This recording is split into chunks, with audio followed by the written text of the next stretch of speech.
Everyone, how are you guys? Good. Welcome to TEDx LeBow. My name is Caitlin Brady. I'm the Associate Director of Undergraduate Programs and Recruitment here at the LeBow College of Business. And to kick off our event, I would like to introduce Dean Paul Jensen for some welcoming remarks. Great. Thank you, Caitlin. Good evening, everyone. How are we doing tonight? Great. Excellent. So we're very excited about tonight. So TEDx is a newer tradition here at the college. This is the third time we are having this event. But it is an event that really reflects the authenticity of our students and the dedication of LeBow to the value of inclusion. TEDx LeBow serves as a platform for our students, both at the undergraduate and graduate level, to speak their truth and showcase their true, authentic selves. Their stories inspire us, encourage us, and reinforce what we stand for here in LeBow. Tonight, we will hear from four students, Tony Wu, Samantha Yordi, Anmol Kamra, and Natasha Filippov. Students, thank you so much. We appreciate you taking the time to come share your stories with us, so thank you. TEDx LeBow is proud to be an official recognized event of Drexel University's Week of Undergraduate Excellence. 3 of our 4 speakers tonight are undergraduate students, and 2 of them, Tony and Sam, are first-year students. I think this speaks volumes about the type of students we have here at LeBow, both at the graduate and undergraduate levels. Our students are driven, ambitious, and as you will see here tonight, give us countless reasons to be proud. I'm excited to not only welcome all of you who are here in the room, but we have joining us via live stream incoming freshmen this fall. So a special hello to everybody. Can turn around and wave at the camera. So welcome. We can't wait to have you guys join us here in the fall. With that, I hope you enjoy the session, and I'll invite Caitlin up to introduce the mentors. So thank you very much.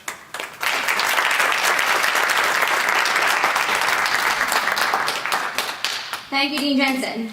So behind each of our 4 speakers tonight is the support of faculty, staff, and student mentors who have been helping these students prepare for tonight.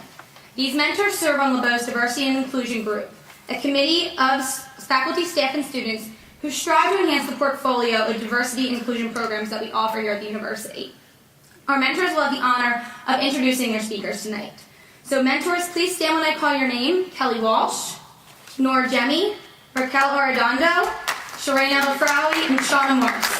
Thank you for supporting our students. So without further ado, I would like to now bring Nor Jemi to the podium to introduce our first speaker.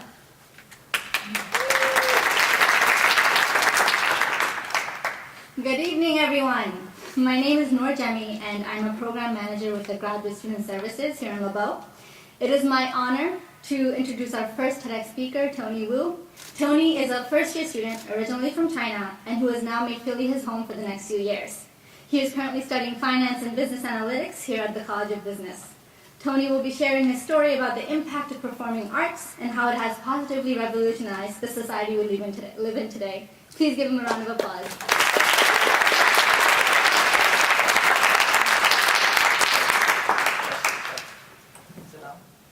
Great. 2015 was a pretty important year. Why? Because Tony Wu decided to come to the United States. Well, not really. There were more important things. For example, same-sex marriage became legalized in the US, and also China abandoned its long-standing one-child policy. Of course, Hamilton, an American musical, shook up the performing world. That year, history buffs sang, Alexander Hamilton. Lin-Manuel Miranda, a Puerto Rican-American composer, sang, My name is Alexander Hamilton. Rappers like the V-Digs, singers like Leslie Odom Jr., actors like Philip Sue sang, And there's a million things I haven't done. And I sang, But just you wait. Before musical Hamilton, I had no interest in performing arts nor American history. After all, I just came to the United States for my secondary education, and there were bigger things to worry about, such as fitting in. Hamilton the musical drew me into the world of performing arts, and it left an everlasting impression on myself. America has always been as diverse as the cast of the musical. That is the power of performing arts. It bridges the cultural differences and brings harmony to the greater community. Christopher Jackson, a black actor, was George Washington in the show. David Dix, another black actor, portrayed Thomas Jefferson and Lafayette in the show.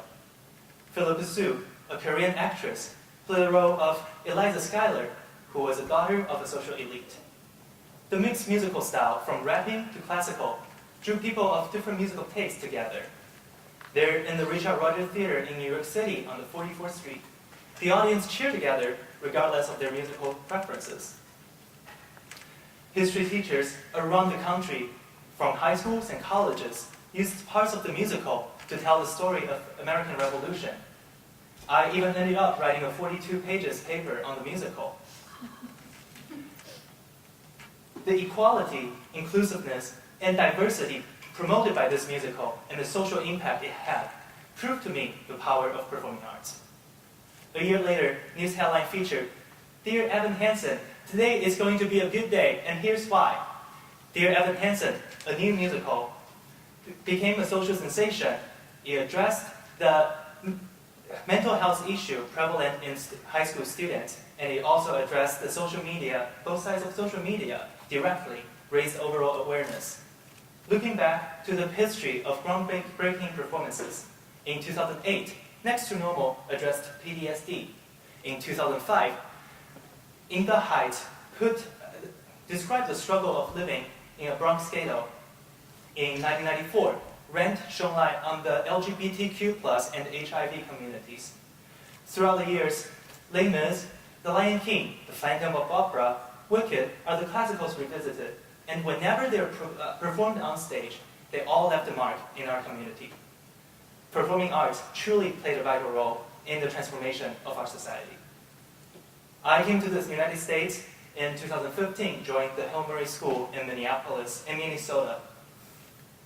I started my high school theater career building sets for Romeo and Juliet, and then I moved on stage for Annie. I was screaming, NYC! Every single time, every single night when I go on stage. Between cast and tag, I played all different types of roles in the theater department. Stage manager, light board operator, soundboard operator, run crew, male lead, dance captain, quarter section leader. In my short 3 years of high school, I did 15 different productions. Just a month before I graduated from high school, I was sitting in the theater office chatting with my director. I asked him, Mr. Reed, do you remember the first time I walked into your office? He looked up from his laptop and immediately went, totally. Oh gosh, that was so awkward. You walked in here and started talking. I couldn't understand you, and I'm sure you weren't understanding me either. But somehow it worked out. Well, actually, it worked out quite well. Can you imagine an international student who could barely speak any English merely 4 years ago, speaking in front of so many people today? It was performing arts. It was Hill Murray Theater.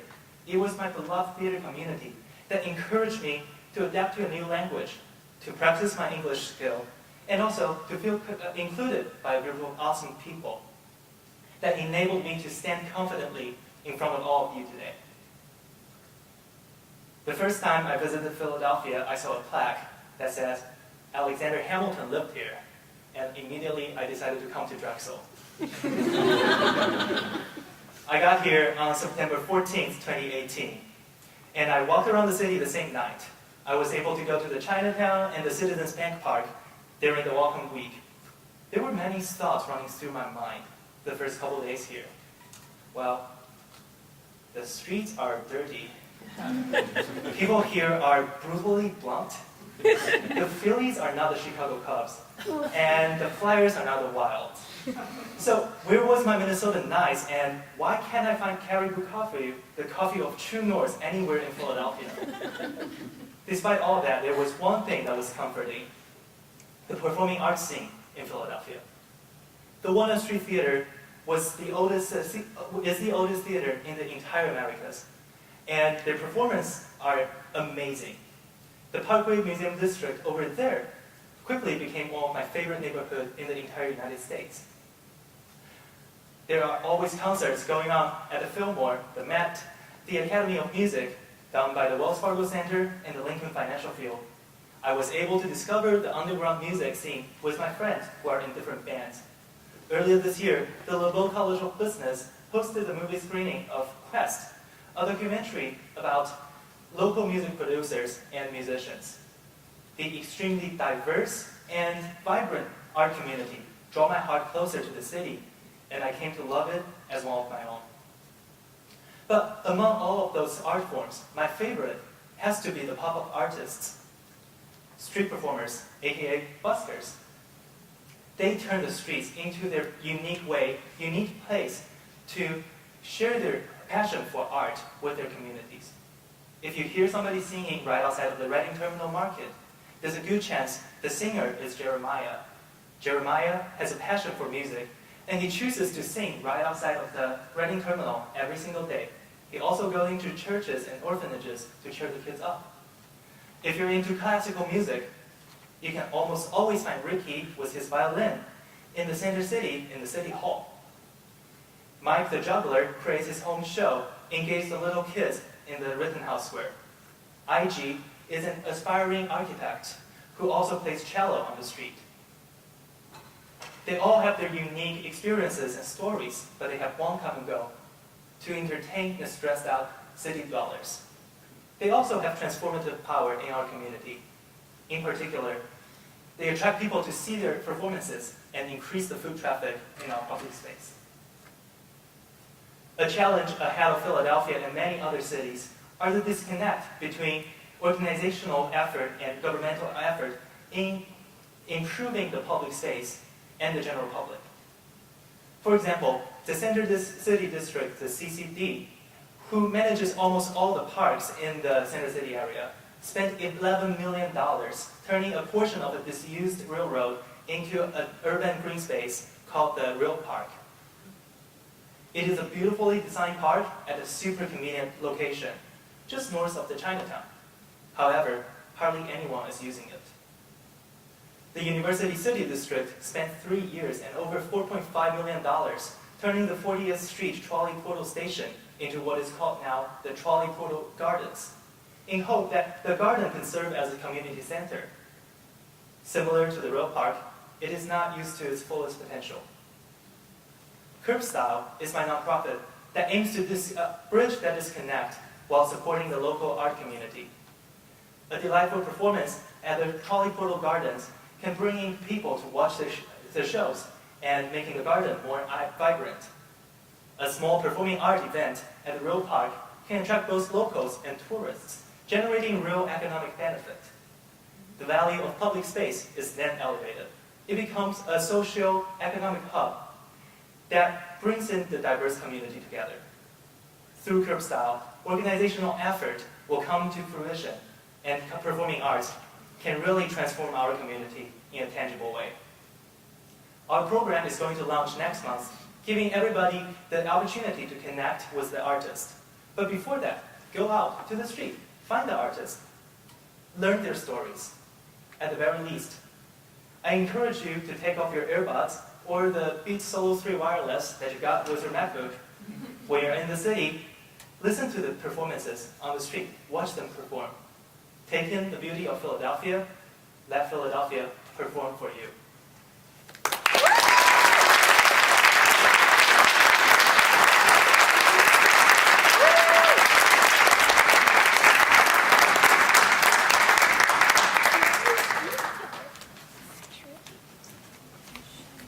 Thank you, Tony.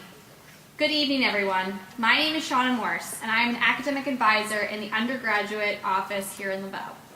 Hello, everyone. My name is Shireen Eldefrawi, and I'm a junior studying business analytics and MIS. Our next speaker is Samantha Yordi. Samantha is a freshman at the LeBow College of Business studying finance. Samantha's TED Talk is about veteran mental health and is entitled, "What Does My Service Mean to You?" Please join us in welcoming Samantha to the stage.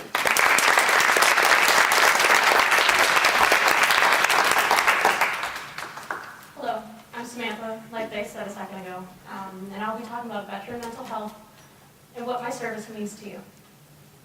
So mental health. We've come a long way from where we were before. Mental health is not taboo. Mental health is accepted. There's always a resource. There's always someone willing to listen. 24 hours a day, 7 days a week.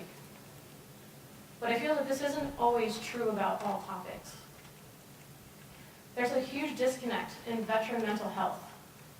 I could bring up something so simple as defect. The defect is awful. But no one knows what that means. Dining facility. Latrine queen, I clean the toilet. There's this huge disconnect between veteran mental health and civilian mental health that everybody's so used to. And I've gone through a fair share of things to know the difference. Oh, this is hard. When I was 14, my mother killed herself. It was her 41st birthday, and she called to talk to me. I didn't get to pick up the phone. I didn't get to tell her I loved her one last time. And I feel comfortable talking about that. My senior year, a big year. I had just gone to a dance that a boy asked me to be his girlfriend, and I said yes. On that Saturday night. Monday morning, my house burned down at 3:35 in the morning. We lost everything. But more importantly, I lost my mom again, all over again.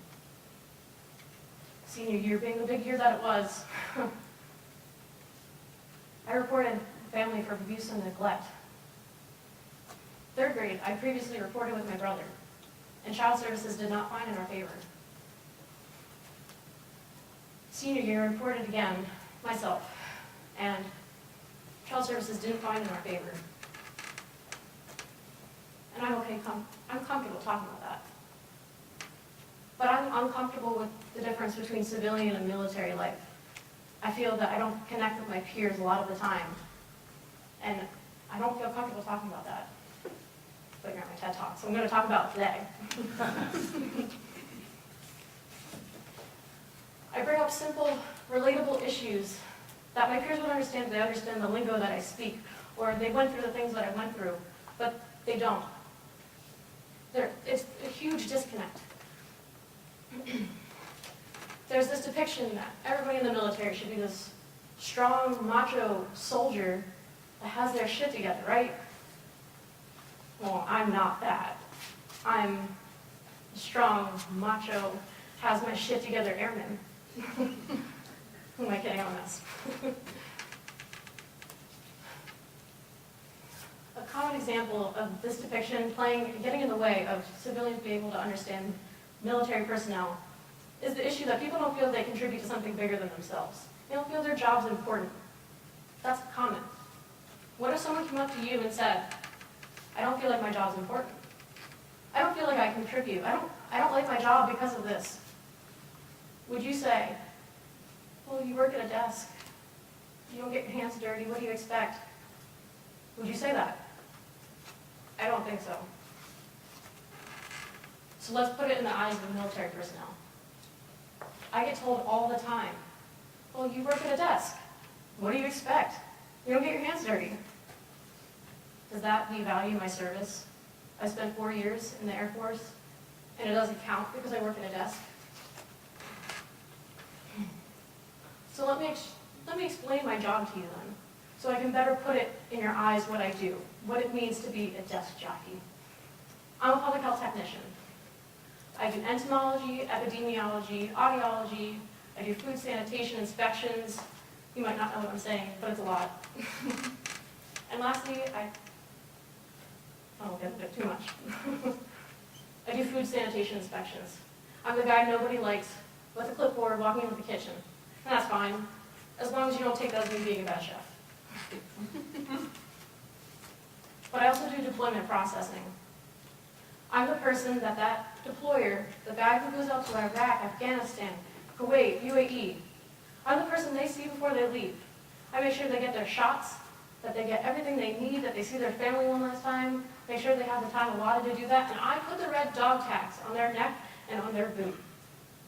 A red dog tag is what tells that combat medic, what they're allergic to. Let's say soldier, airman, Coast Guard person, Marine. Let's say someone goes overseas and they're allergic to amoxicillin.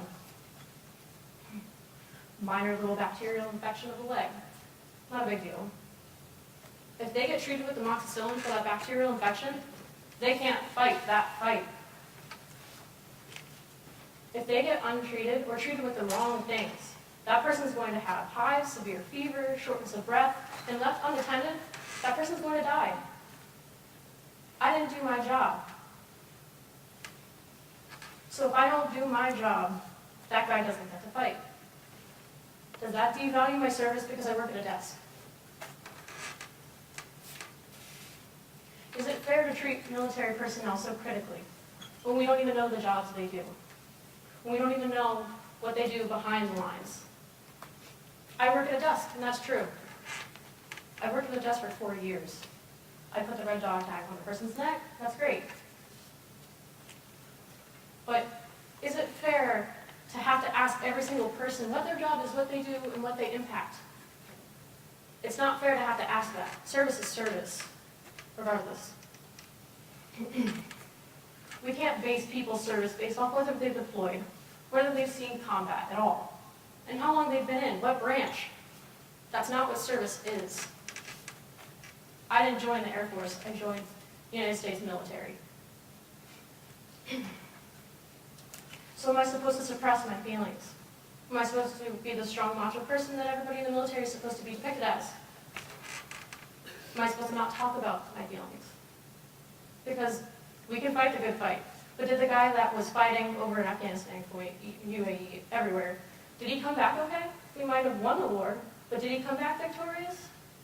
Did he lose a friend while he was overseas that they both took shifts sleeping while bullets soared through the air? And what about my job?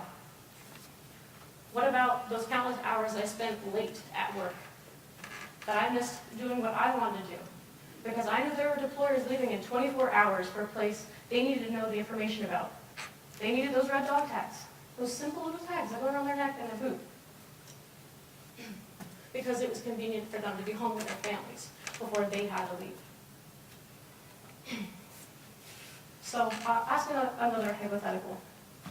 Would you ask a doctor not to be sick because they're sick and they can't treat the ill? Are they supposed to be able to treat the ill 24/7? Surely not. At least I went to my doctor.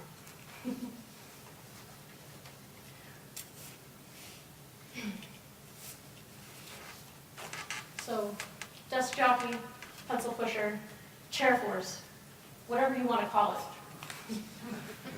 Nobody leaves without documentation. Not anybody. It's united we stand, not united we pick each other apart. Let's not devalue service based off where we've served, how long we've served, whether we served to the fullest capacity of what civilians, military personnel, what other people think of us.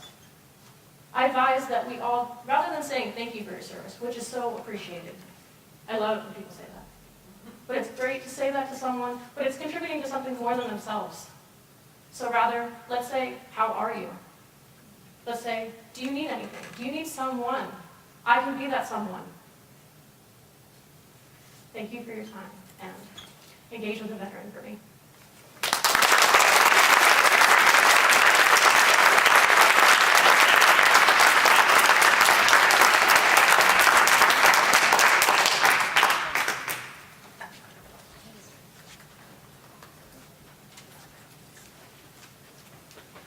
Thank you, Samantha. My name is Kelly Walsh. I'm a program manager with the Graduate Student Services here at LeBow. It is my absolute pleasure to introduce our next speaker, Anmol Singh Kamra. Anmol is a student here at LeBow studying Masters of Business Administration with concentrations in both marketing and finance. He's also the CEO for Kamra Group, a venture capital firm investing in 9 different industries. Anmol's TED Talk is entitled, the American Dream for a Sikh. Please join me in welcoming Anmol to the stage.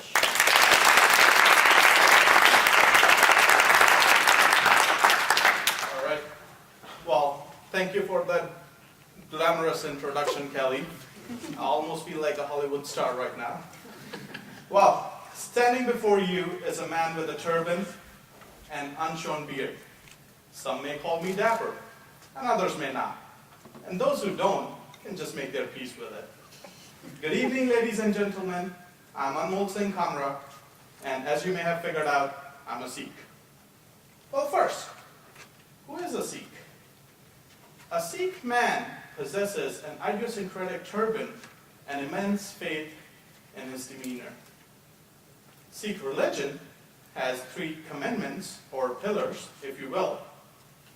First one being Nam Japna, which means to meditate and worship the true eternal God. Second one being Kirt Karna, which means to worship your work and be truthful towards it. Third one being Vanchapna, which means to consume and share your earnings with the society. Now, before anything else, let's see where it all started. Sikhs came into the US in late 1800s, where we fought world wars in alliance with American troops.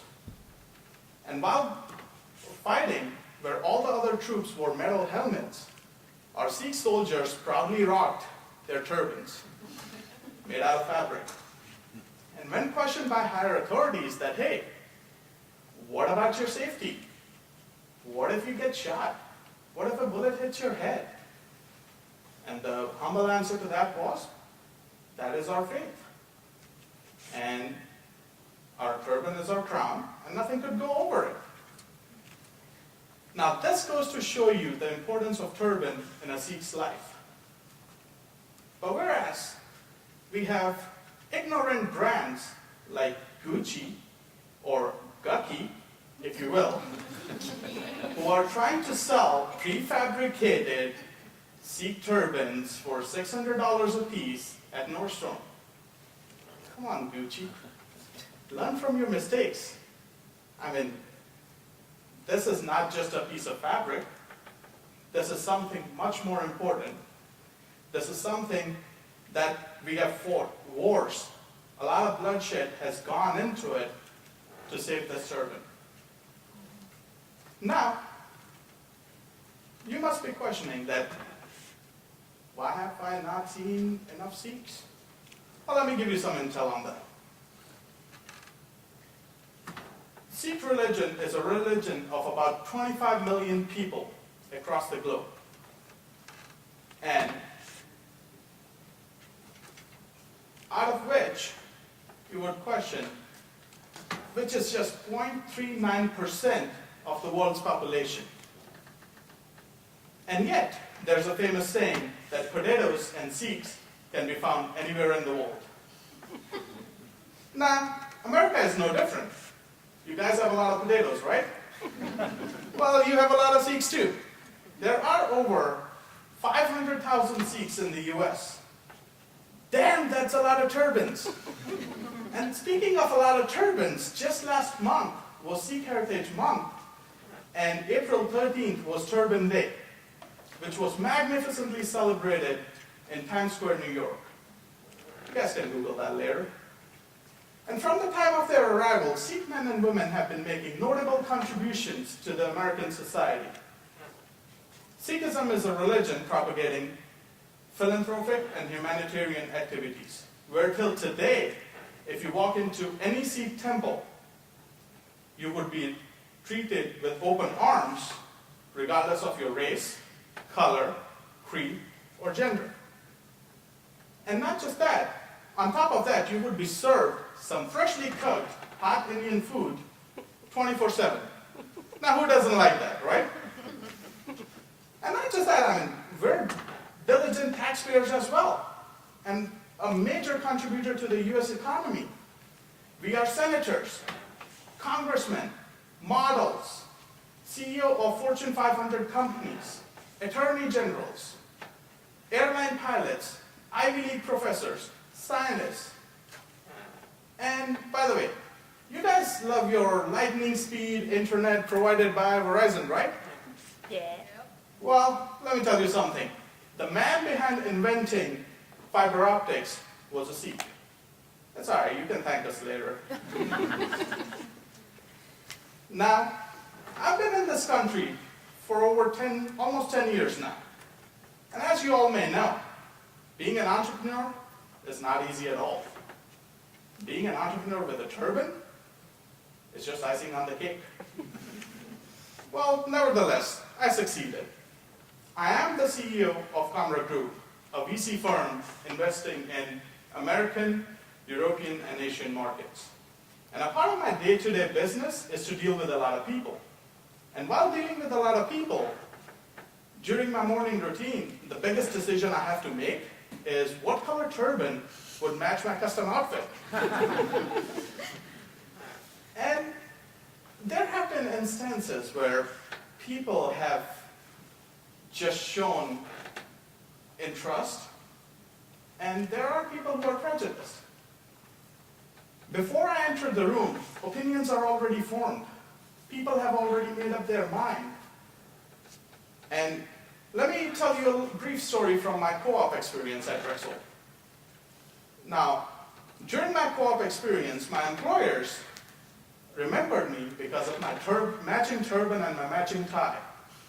You guys must have heard that song, right? As long as I got my suit and tie. Well, as long as I got my turban and tie. That's the new version of it. I'm working on it. It'll be out soon. Well, they recollected me because of my turban. And not just that, they used to call me Coordination Singh. Isn't that a nice title? Well, on the other hand, I've attended quite a few meetings where people have shown disinterest in me, and people who like to judge a book by its cover. Just because I look different doesn't really mean I'm not smarter than the next person available, doesn't really mean I'm not good at my profession, doesn't really mean what I claim to be is who I am. Well, their loss, not mine. It's okay. And not just that, Sikhs have been in this country for way too long. Now you must be wondering, Sikhs are all over the place. So what's the issue then? Well, the issue is that even after 150 years in this country, Sikhs continue to experience a great deal of ignorance and just plain nonsense, to be really honest. And in this country, the biggest issue is that average Joe is culturally illiterate about our distinct visible identity, where you're just looking at someone and assuming things. Well, what do I know? I'm just a turban guy. So let me give you some numbers. 60% of Americans admit to being unaware of Sikhs. 11% Americans have had an acquaintance or a friend who is a Sikh. 31% Americans have seen a Sikh at all, whereas a meager 11% Americans relate a turbaned man to Sikhism, compared to 20% who assume him to be Muslim. Now, I think the biggest issue here is assumption. Why assume? Just ask questions. And, that should be your approach at life anyways. When you ask questions, you learn new things. When you learn new things, you be a better person than you were yesterday. I feel there's a barrier that can be easily resolved by actually learning about each other's cultures and ethnicities. Not just that, to take it upon yourself as a responsibility rather than a favor, to learn about other cultures, to learn about people who are not from the US. Because guess what? These people have a lot to offer. You just haven't even tapped into the resources just yet. Well, let me give you another example. So one of the ventures at Conra Group is Crown Couture. It is a luxury custom clothing brand. By the way, I'm wearing one of their suits, so if you like it, let me know.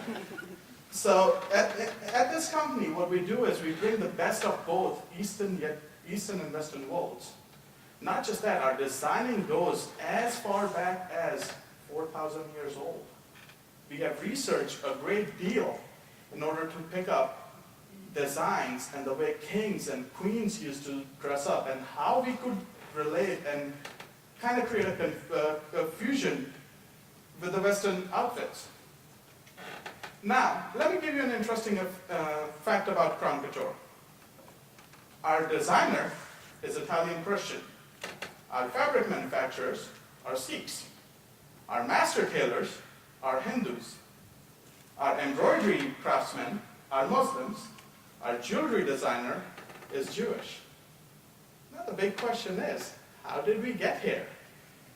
The simple answer to that is, before hiring any of these professionals, the only bias we had was competency, and nothing else mattered.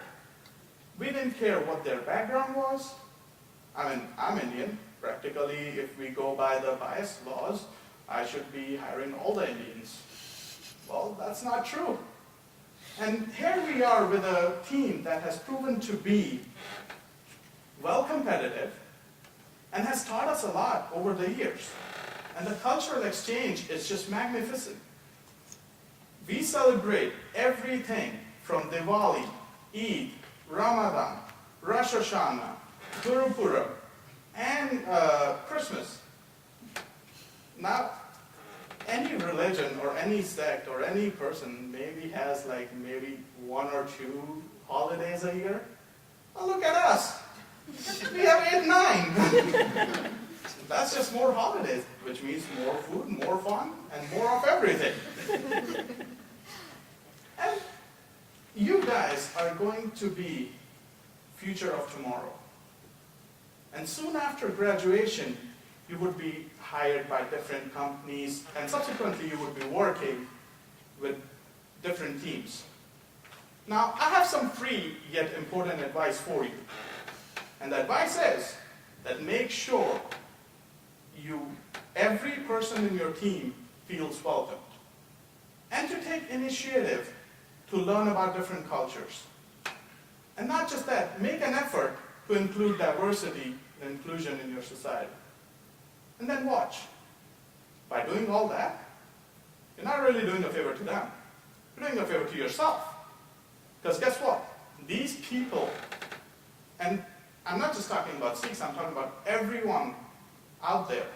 These people will prove to be an asset, not just to your company, but to your society as well. So what I would say, take an initiative, because this is the win-win situation. Thank you.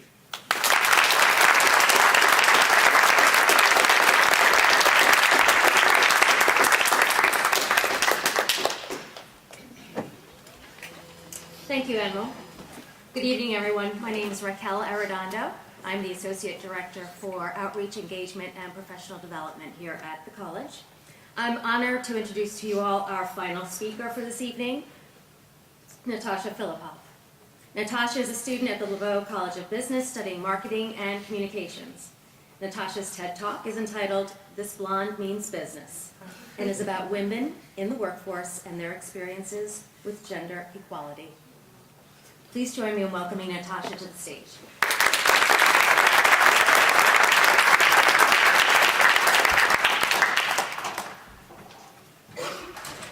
Thanks, Raquel, and thank you to my other mentor, Keelan Mahone, back there, who both of which who have been so supportive to me throughout the development of this talk.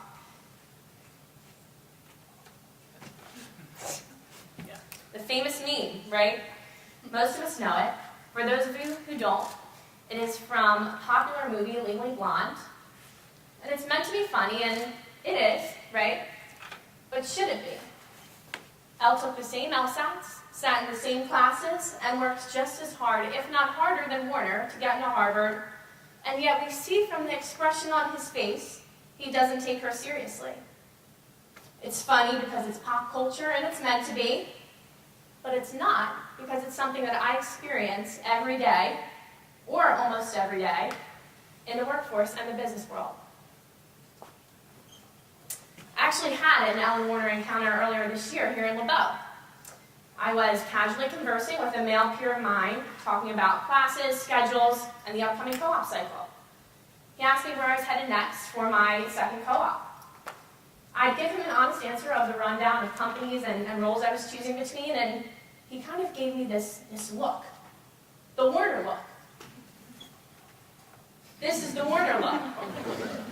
How many of you females have ever received it? He told me that he wanted one of the roles that I was selected for. There were so many things he could have said to recognize and acknowledge politely my efforts, but instead he looked at me and said, "It's because you're a girl, and the interviewer liked the way you looked." Right. Not because of my multitude of campus involvement and leadership experience, 3.75 GPA, professional background, civic engagement, personality, interview, skill sets that I'd worked to master to get the job. I definitely got that job offer solely based on the way I look. Exactly, right? This is an example of the ignorance that's perpetuated by others, not exclusive to men in the workforce. It's about time that we really address gender inequality and talk about it. This blonde means business. Now, I bet some of you are sitting there in the audience thinking, "Oh, poor, blonde, white Natasha. Here she is, right? Getting up here to hear herself speak just to get to speak about how she spoke about herself later." You guys know I'll be on Instagram. It's on my blog page. What makes me diverse? Guess what? Just like you, I am so much more than my gender and my physical appearance. Society puts us into these bins and often categorizes us by one thing: our orientation, our gender, our weight, our looks. How is that one principle celebratory of our individual diversity, let alone the diversity of our world? How is it inclusive of who we are, but more importantly, of who we're trying to become? I, Natasha Filippov, am a student. I'm a young professional. I'm a content creator. I'm an NFL cheerleader. I'm a choreographer, teacher, dancer. I'm a daughter. Shout out to my parents. All of these things that make me me, and yet the world can't seem to recognize them all. I'm either the cheerleader on Sunday, business student on Tuesday, teacher on Wednesday. I am me, and me is all of who I am. But by the time you're done categorizing me and putting me into all of these bins, you've stored away my greatest asset, which is my own diversity, my largest strength. My own unique combination of skill sets and skills that make me an all-around better employee and person, adding to the diversity of your company. I'm taking back any part of myself that I ever rescinded to fit somewhere that wasn't accepting of who I am. And I don't need any validation. This blonde means business. I use myself as the example, but I stand here and speak on behalf of the gender which I represent. Females can only be one thing in this world. They can only be pretty, or smart, or nice. They definitely can't be all three, or a combination of the various skill sets they own. And furthermore, all of these examples of biases are perpetuated by our media leaders as well as in the business world. Here's what entrepreneur Evan Thornley thinks about women. They're like men, just cheaper. Let's define cheaper. In 2017, just 2 years ago, that meant that female full-time year-round employees made only 80.5 cents for every male dollar for the same job. That's a gender wage gap of 20%. Here's another one, Matt Lauer. You remember him, right? He made some headlines recently. In an interview with CEO Mary Berry, he said, "You're a mom. Given the pressures of the job at General Motors and your role at home, can you do both well?" "I don't know, Matt. Can you?" Can you be a dad to your 3 kids and handle your responsibilities? There's that double standard, and especially in corporate America. If a woman has to leave early to tend to her children, she has to practically turn her cheek to avoid the backlash she'll face and criticism from colleagues that claim that commitment to her children makes her less committed to her work. If a male colleague leaves for the same reason, well, he gets home and on his doorstep is a Father of the Year award from www.itsamansworld.com. I mean, this is what happens, guys. Gender equality is defined as treating men and women equally. Same rights, same opportunities, same status. But despite our gender difference, are we really, as the definition cites, equal? Why then are we not treated as so? I was doing some research for this TED Talk, right? What gives me the credibility to stand here before you all and talk on this topic? And this article came out by PwC, entitled, "The Female Millennial, A New Era of Talent."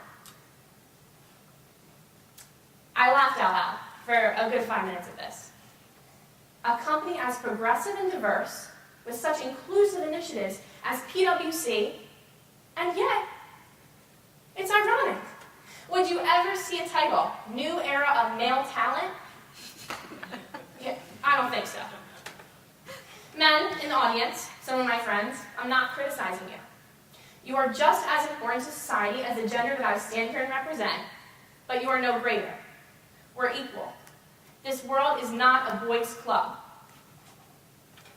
Women, we need to get out of our own way, too. The world and the workforce needs to get out of our way, but we need to also get out of our own way. In today's society and culture, and with the growing popularity of movements like Me Too and Time's Up, we're demanding change on all fronts, not just the workforce. It's time. It's time. The only way that we enact change is by stepping into our power together, women. It's 2019, and it's time. Not on International Women's Days. Not on the days of women's marches. Not when an incident happens to you in the workforce. Not when the male boss invites you back to his hotel room. Not when the graduate school professor tells you to cut your hair to be taken more seriously in your industry. Not when you hear a sleazy comment made about your colleague. Not when someone makes a sleazy comment about you. Not when you hear about how it will take women of color so many more years to get equal pay than it will white women. It's time. We need to step into our power together. We need to all mean business. Head basketball coach of Notre Dame, Muffet McGraw, is a fierce and tenacious advocate for balancing the scales across all professions. One of my favorite quotes from her is, "I'm getting tired of this novelty of the idea of the first XYZ woman. When is it going to become the norm instead of the exception?" Furthermore, she goes on to talk about this lack of women in leadership. How are we solving this gap? This gap of women leaders, not just in business, but across all professions. And I'll tell you right now, there is no shortage of talented, capable, and more than competent women to fill the same CEO, partner, chairman, boardman position that men are holding. There's no shortage. It's time that we step into that role, women. We are not victims, but the world pegs us as so. We are roughly 47% of the U.S. labor force. We are not a minority. We are 50.8% of the U.S. population, a majority.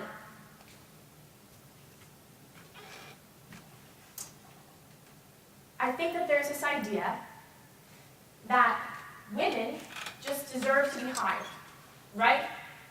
Equal representation. This blonde means business, but I am not a fan of the term and commonality of women in business. Women don't deserve increased representation just because. Women deserve the opportunity to be assessed on the same bases and standards as men. We deserve to be heard before we are judged solely based on the way we look when we walk in an interview. I am a proponent for equality in the workforce, not women specifically. And in the words of Comcast Chief Diversity Officer David Cohen, I advocate for equality of opportunity. Whether the best candidate be male or woman, let's put her in the job, or him. Equality of opportunity, not of one particular sex.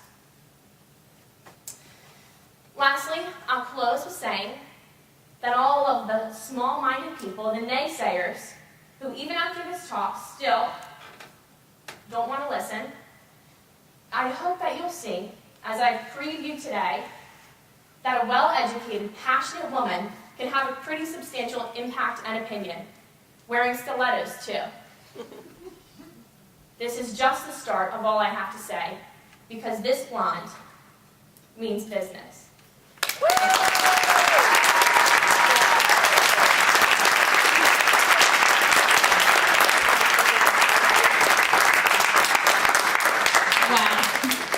Thank you, Natasha, Anmal, Sam, and Tony. I think I can speak for everyone in just saying just how inspiring you were tonight. One more round of applause, please.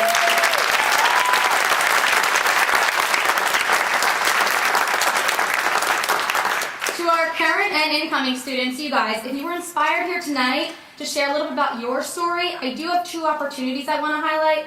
To our grad students, in the next couple of weeks, you will receive an email regarding a D&I video challenge. Definitely look into this and pursue it if you have the opportunity. To both undergrad and grads, we do host TEDx LeBow both in the fall and the spring, so be on the lookout for that fall speaker search because this could be you guys up here in the fall. Thank you so much again to our speakers, to our family, friends, and employers who have joined us today. And I now, to close, invite everyone to join us in the Rose Terrace for a networking reception. So thank you guys all very much.